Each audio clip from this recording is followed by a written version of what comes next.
Itu gimana kabarnya Amerika tuh yang mempelopori perjanjian Israel dan Palestina tuh tentang gencatan senjata?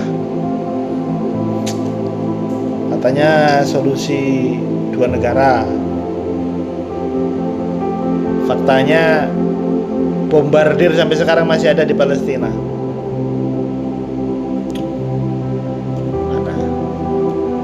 Mana yang pro? Katanya pro solusi dua negara. Terbukti nggak kalau itu menjadi solusi?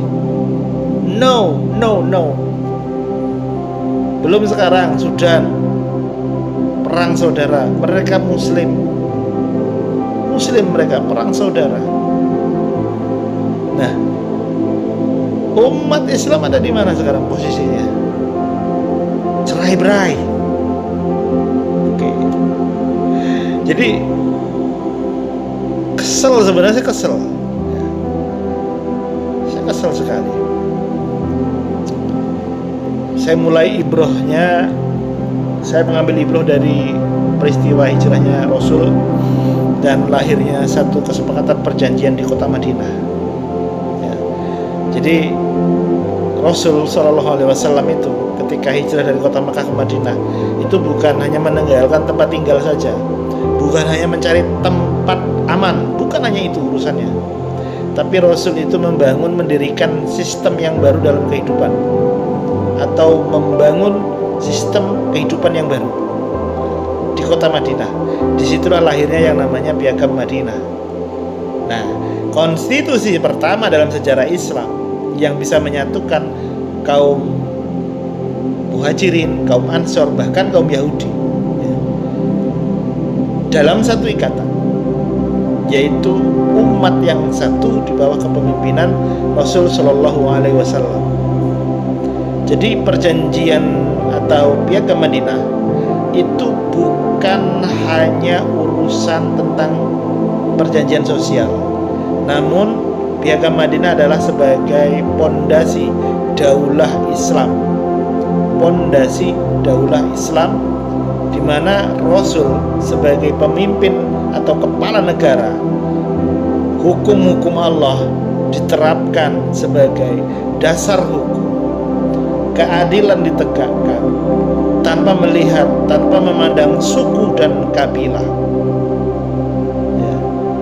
Nah, dari sini sebenarnya kita bisa belajar, kita bisa memahami bahwasanya umat Islam atau Islam itu bukan hanya sekedar ngurusin ibadah di masjid-masjid saja, bukan hanya ngurusin tentang peristiwa pengajian, memperingati Maulid Nabi, memperingati Isra Mi'raj, Yasinan, tahlilan, bukan ngurusin itu saja. Tapi Islam adalah sebuah sistem yang mengatur kehidupan manusia secara menyeluruh, baik itu politik, yang namanya menyeluruh berarti semuanya, politik, ekonomi, hukum, keadilan sosial, semuanya diatur dalam Islam. Itu yang diterapkan oleh Rasulullah SAW. Ketika Rasul SAW wafat, para sahabat segera membaiat Abu Bakar sebagai pengganti pemimpin umat. Tahu nggak kenapa?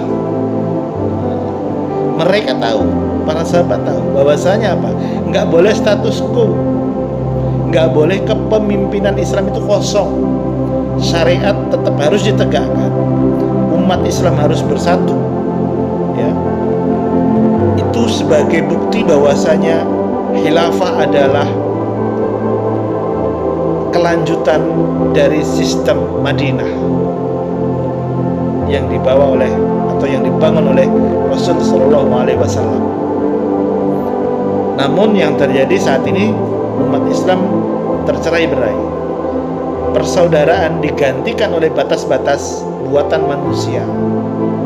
Padahal jalan kebangkitan itu sudah jelas, bahwasanya kembalikan sistem kepada yang diwariskan oleh Nabi Shallallahu Alaihi Wasallam, yaitu apa? Menegakkan syariat dalam kepemimpinan Islam.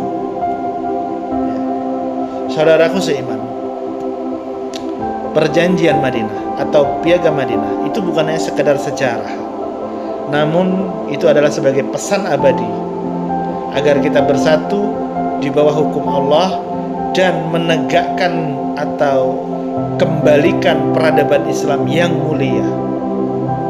Takbir, Allahu Akbar.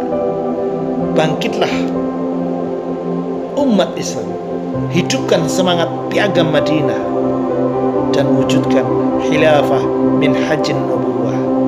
Wassalamualaikum warahmatullahi wabarakatuh.